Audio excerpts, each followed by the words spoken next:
Greetings, diners, and welcome to another edition of the Collapse Cafe here on the Doomstead Diner.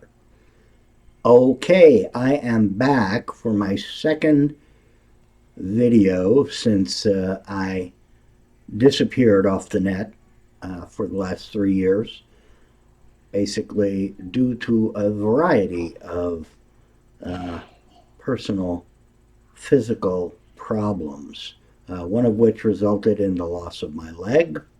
I am short one leg now, but you can't see that, so I look normal. I am sitting here all bundled up, wearing several layers because the heating system in my SNF, that's a skilled nursing facility, has not been working real well, and it has been real cold up here in Alaska. We've also had a lot of snow. And it was a white Christmas, and overall very pleasant as those things go for me. Not so for many of the people who are living around the planet in other places. Most people would consider being stuck in a gulag for cripples and old people like this not to be the greatest thing in the world, but, well, life could be worse. I am trying to get out of here, but so far have unsuccessfully been able to make my escape. I don't get a lot of help with this, unfortunately. But what can you do? In the meantime, I got a roof over my head. I got 3 meals a day that come to me that are edible, maybe once a day. I can stomach the food. But I don't really need to eat that much. When you roll around in a wheelchair all the time, you don't use a lot of energy. It takes very little to keep me alive. So that aspect is good. All right, so let's talk about Collapse a little bit. I didn't get into many details in my first video. It was just kind of a welcome sort of thing. But we can talk a little bit about details today. First one I want to talk about is depopulation, which has been a regular feature in the news for the last few months. In particular, one of our billionaire influencers or pundits who feels it part of his job as a billionaire to tell people the way they should be living. And his opinion is that everybody needs to have more kids. Okay, just like him.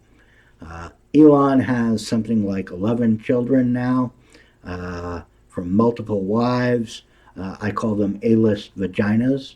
They're all, real hot-looking babes.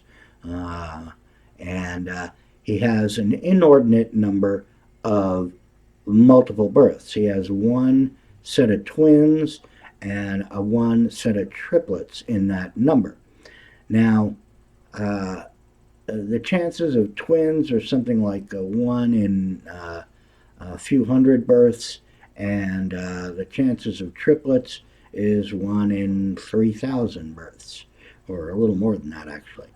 The chance of having both of them from different wives in one person's marriage is small, extremely small, if it isn't done with the assistance of fertility drugs. So I contend that Elon not only is dispensing his sperm into these women to have a baby, he's making sure they have more than one baby so that his progeny will, replace, trying single-handedly to replace the missing population from the rest of the country that's only having, I think our birth rate now is down to something like 1.7. You need 2.1 to be better than the replacement number for people per couple. 2 people in a couple, right? So you need 2.1, just slightly more so that you can continue to at least maintain, if not grow, the population, which isn't happening. The only way our population is growing is through immigration in the United States, and in fact, in just about every other industrialized country. So, uh, why is this? Well, I wrote about it at length, and I encourage you to go visit my new blog, which I have on free space at globalcollapse.wordpress.com, where you can read my latest blogs. And I'm going to try to keep that up and continue to write. I only have about 5 of them up so far. The hundreds and hundreds of things that I wrote on the old Doomstead Diner are currently not visible, unfortunately. I may be able to get them up again at some point, but nobody wants to read old stuff anyway, right? You want to read the current situation, and so I am going to try to start writing again. Unfortunately, I only really have one good hand anymore to do some keyboarding with, and even that hand isn't so great. My other hand is just a complete mess. I can hardly lift it. And like I said, I'm missing a leg. And but most of the marbles are still here. Most of them. uh, and so, what's the situation? Why aren't people having kids? Well, in my estimation, it's mainly due to economics. People can't afford children anymore. When women went back to the workforce in the 1970s, or went into the workforce, because traditionally women were stay-at-home house moms, housewives, um, and their job was basically to keep the house, raise the children, and the man's job was to go out and earn enough money, or farm, or hunt, or whatever, depending on the particular level of society, and bring home the bacon, so to speak, so that he could feed the family. So you had one person whose responsibility was to care for and grow the family, and the other one was to supply the family with everything they needed to survive. But in the 70s, that pretty much became impossible. Um, to afford a house, to afford the down payment, required 2 people working. So uh, women went into the workforce, and it was promoted as women's liberation and as the women becoming free and becoming more equal with men. But in fact, what it really was the women trading one form of slavery for another form of slavery, the wage slavery, which basically we all are uh, subject to, with the exception of billionaires like Elon Musk.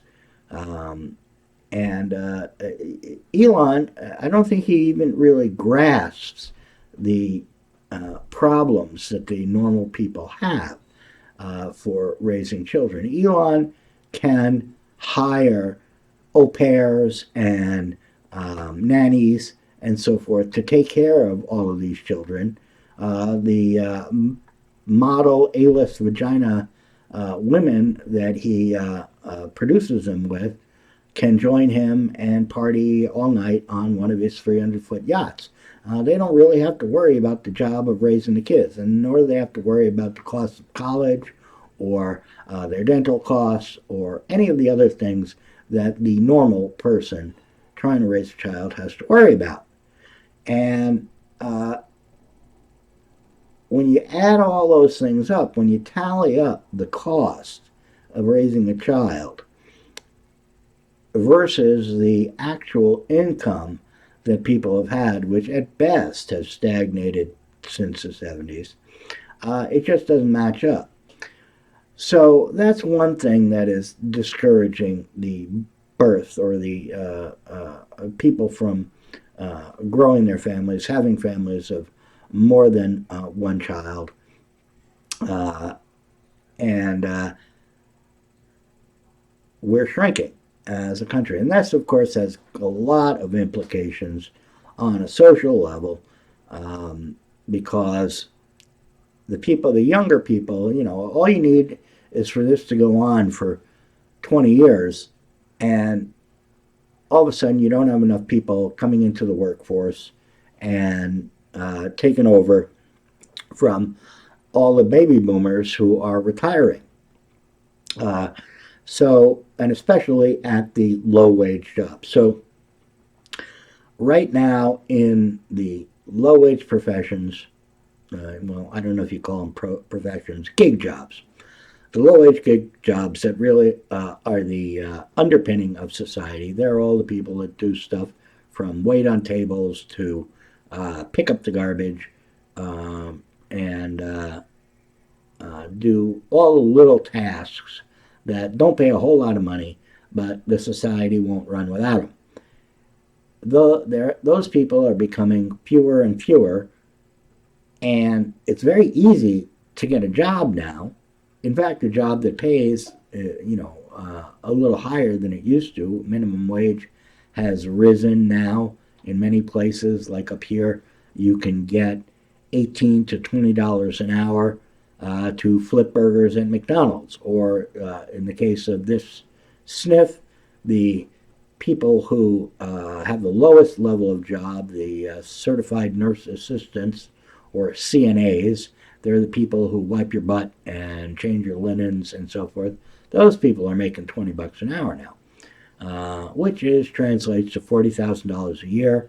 And basically, going back through my life, with the exception of the early years where I made a lot of money in banking, uh, most of my life I made, in that neighborhood, $40,000, $50,000 a year, which was a pretty good salary early on in the 80s and 90s. But by the 2000s, it was becoming low middle class at best. And now it's, I think the poverty level, to be at poverty level, is at around $30,000 a year, which is just astounding. I mean, there's quite a number of years in my life where I made $30,000. So and think of that as poverty now is just it boggles my mind. But in fact, that is true. When you look at the cost of housing and food, and in particular medicine, all your medical needs, or the cost of medical insurance, um, it is not enough to live. To even, that rate, it becomes difficult to even rent an apartment. Forget about owning a home. Just to rent an apartment becomes very difficult to find an apartment at a low enough cost. My retirement money is in that neighborhood, about $35,000, $40,000 a year. Uh, and, to find apartments that are affordable for me in the Anchorage area now is very difficult. So I currently am stuck in a SNF, which costs, get this, $16,500 a month to keep me here. So I've been here a year. It has cost $200,000 for me to stay here. I haven't paid that. It's being paid by Medicaid and Medicare, um, but nevertheless, that's the price. And if I could have chosen, I would have said, "Hey, you guys, give me $200,000 and I will buy a house." Or actually, I would need probably 2 years to pay off the house, $400,000. Okay, and I could have a whole house all paid off for the cost of staying here. But they won't do that. So I get a room that's about 15 by 15, 225 square feet to park my ass, which is enough for me. I've got my computer, I've got a comfortable chair, a nice recliner to sleep in, and I got a nice big bathroom, so I don't really need a whole lot more. Uh, but the average family, or a young person who wants a family, graduating high school or even graduating college, Well, that's not enough for them. Even a one-bedroom apartment isn't enough. And one-bedroom apartments are going for, $1,500, $2,000 a month. And that's in a low uh, real estate market. In expensive markets in New York, San Francisco, Seattle, places like that, you're paying $2,500, $3,000 a month for an apartment, which is absurd. All right, that is what if it's 3,000 a month, that'd be 36. 3,000 a month, $36,000 a year, and that's right off your gross income. So it is just becoming impossible to live. And it's becoming so bad that you're getting a whole new class of homeless people. Homeless people, traditionally you thought of them as the folks with drug habits, schizophrenia, decompensating on the street, talking to themselves, hearing voices, and so forth, drinking, and just smelly and a mess. But no, that's not the new class of homeless people. The new class of homeless people are people who were, well, maybe not middle class, but very low middle class, who, for one reason or another, their bills become too much. They can't afford to pay their mortgage or pay their rent. They get evicted from where they're living, and they can't get in a new place because they need a month's security, a month's rent, and now they have fallen off the cliff, so to speak. Once you're off the cliff, uh, your ability to climb back on and climb back out of the hole become very difficult. And then on top of that, right now, just gobs and gobs of people are trying to get into the fascist states of America. Last month, 300,000 people, 300,000 hit the border from Mexico to get across the Rio Grande and make a new life on the streets of gold here in America. Well, I'm sorry, but the economy cannot absorb 300,000 people a month. It's one thing to take in immigration, and as I mentioned earlier in this diatribe, we need the immigration in order to fill all of these low paid jobs in the society that we need for our society to run. But at the same time, the economy is not able to absorb that many people that fast. And we don't have the housing for them. We don't have the housing for the people who are living here already. All right, we're making homeless people here, and all these people who are coming in, they are dead broke. They're not coming in with gobs of money to start a new life. They're lucky if they had the $10,000, $20,000 that it takes to find somebody that will, human trafficker, that will get you across the border. So they're broke. They don't have any money to start their lives, and they have to go through the whole social services system, find a low-paid job, and try to make a life here.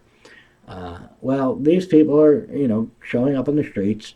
The Texas governor is shipping them out of Texas as fast as they come across, or he's trying to, and sending buses up to Chicago, where they are now dropping these people off in the suburbs of Chicago.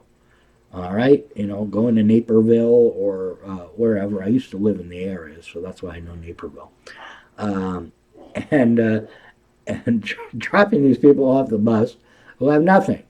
And these neighborhoods, they don't have services and so forth.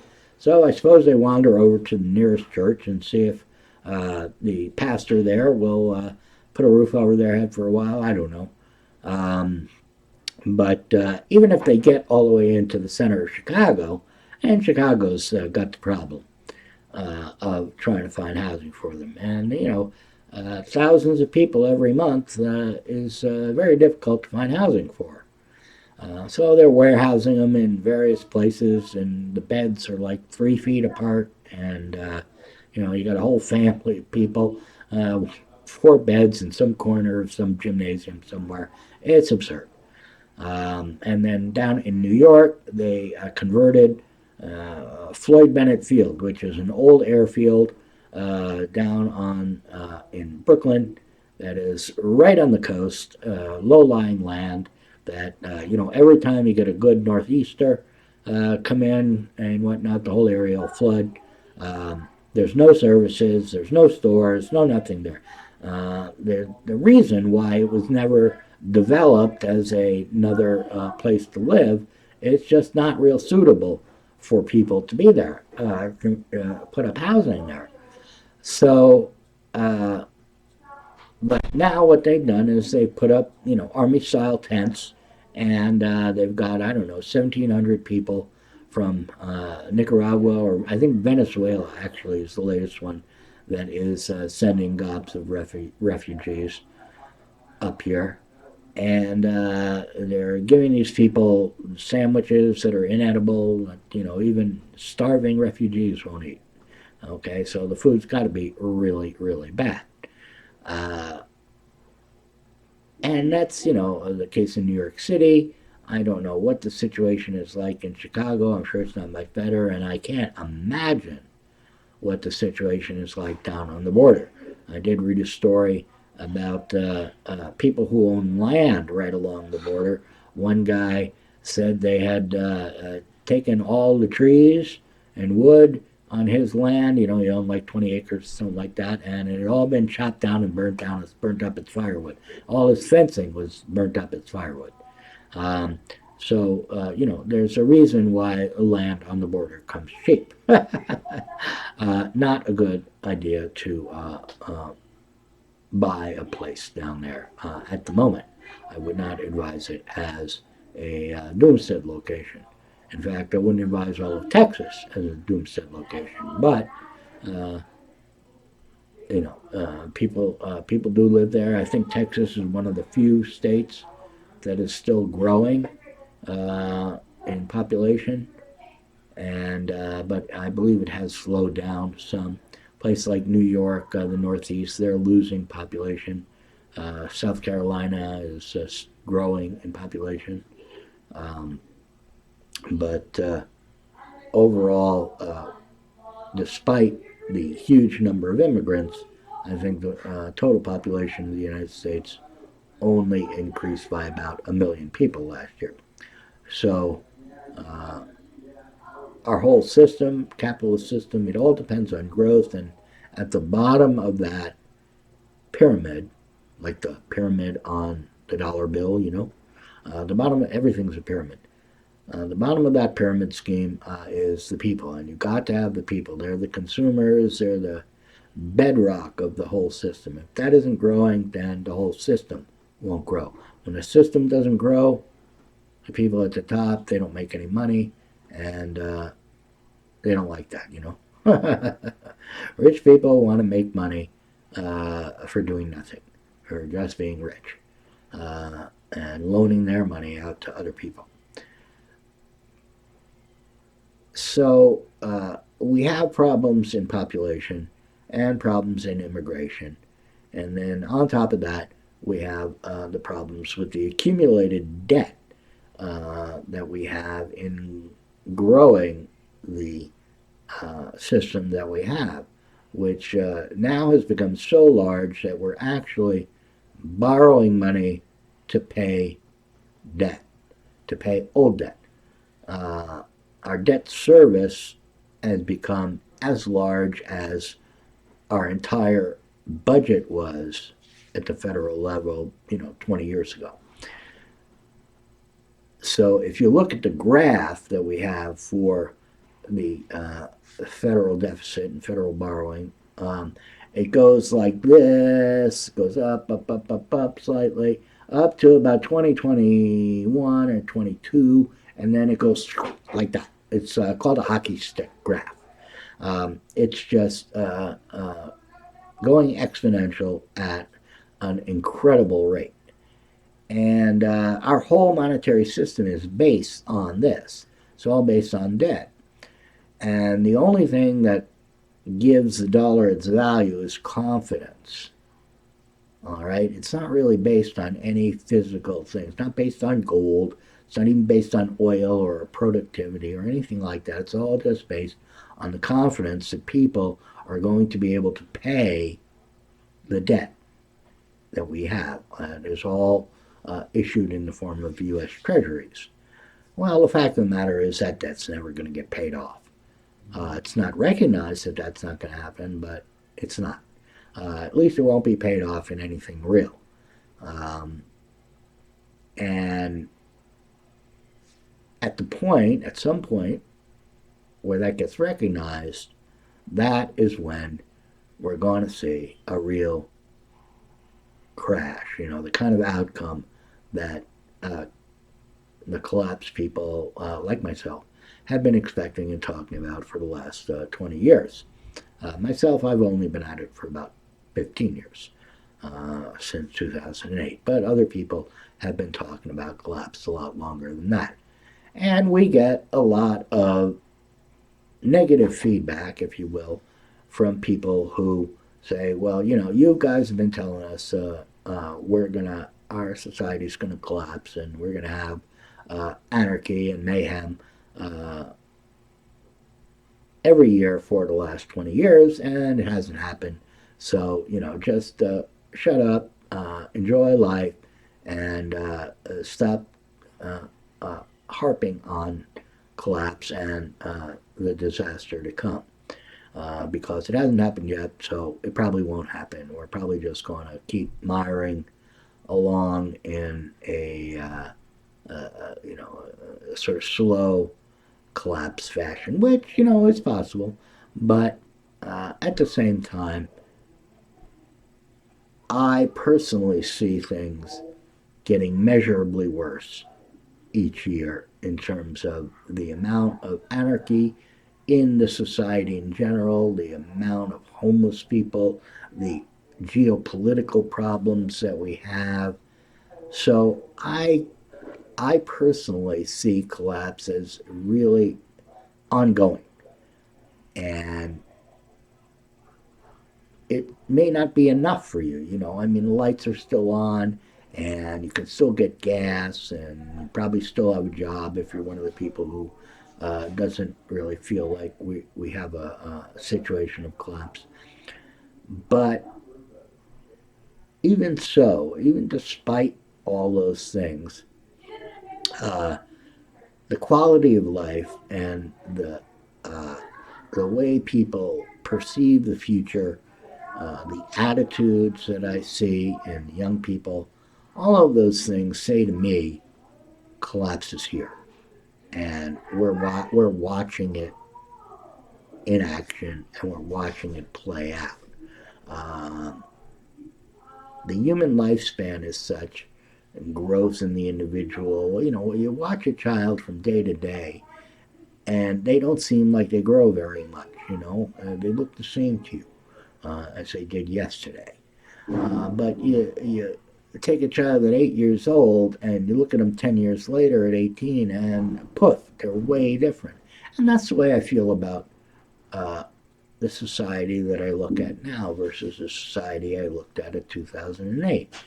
It's a much bigger, uglier mess now than it was in 2008. Um, Now, I expected it to be even worse than it is. So you could say that, okay, I failed in my uh, predictions. I failed as a uh, prognosticator of collapse. Well, okay, if you feel that way and that's the way you want to look at it, that's fine with me. So don't watch my shit. I'm okay with that.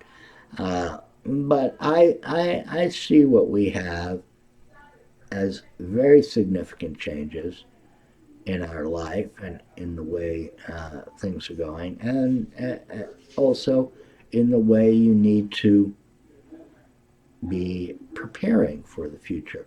I have changed a lot in my own view of what is and what is not possible in terms of preparing for collapse. I don't, for instance, really believe that it's that necessary or worthwhile to go off grid and live an off grid life. Uh, I don't think that will make a whole lot of difference in your chances of surviving the collapse. Uh, but on the other hand, as a lifestyle choice, if you want to be not not want to be part of the problem and try to live a life that is more green, more sustainable, I think those are worthwhile goals for the individual. But will living that way make it more possible for you to survive what comes in the future? No, I don't really think that it will. There's too many other factors that you have to deal with, social factors. So uh, I think it's more important now to get your role in society defined and figure out how you will operate as a part of the society that is to come. So, that's just the type of thing I think about and sort of the type of thing I'm writing about. I wrote one blog about that, at least briefly. You might want to check out. My blog is at WordPress, globalcollapse.wordpress.com. So go over there. Our forum now, we do have a forum again for people who want to talk about these things. You can find that at chasingthesquirrel.com.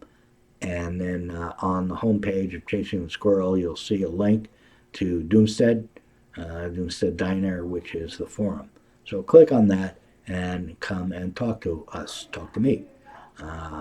And if you're the brave sort and want to chit chat with me online in a video, I'd love that, especially if you are articulate and have your own ideas.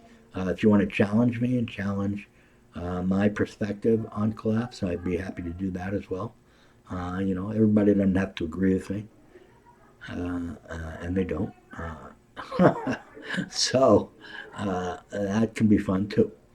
So I will be here again fairly regularly. Don't know how regularly. Right now I'm enthused because in just a few hours after putting up my first video in 3 years, I already had 18 viewers and 3 comments.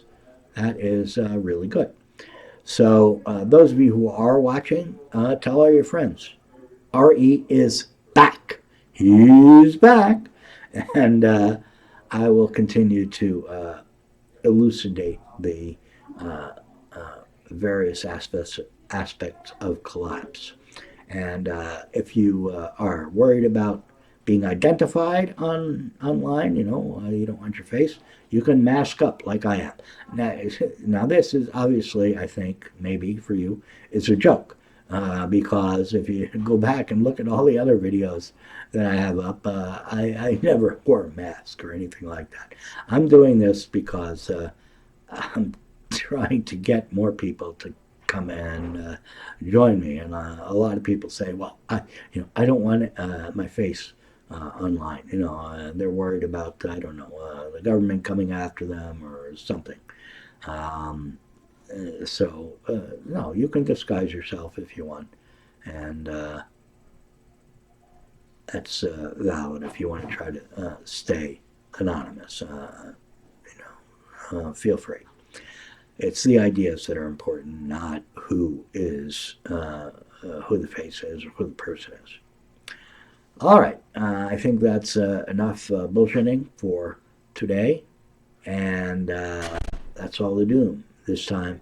Until next time, here on the Collapse Cafe of the Doomstead Diner.